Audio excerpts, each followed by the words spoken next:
Safari has a feature to request the browser version of a website on your iPhone or other iOS devices. This is helpful especially when you require to fill out a form on a website that doesn't work well with mobile version.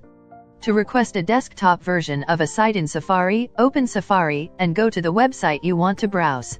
In this example, when you go to Amazon, by default only the mobile version of the website is loaded. Tap the AA icon on the left side of the address bar. Tap Request Desktop Site. To revert back to the mobile version, tap the AA icon again and then tap Request Mobile Site.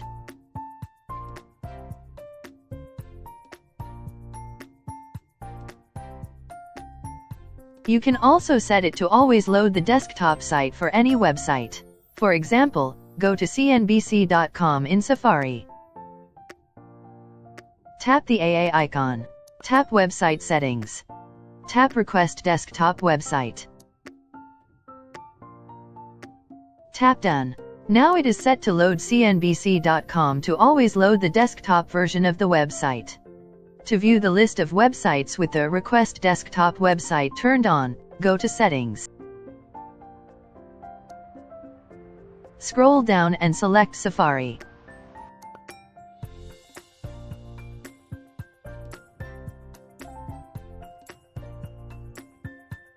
Tap Request Desktop Website. Here you can see the list of websites with Request Desktop Website turned on. Hope this video is helpful to you. Please subscribe to Clear Talking channel to get notified when new video tutorials are uploaded.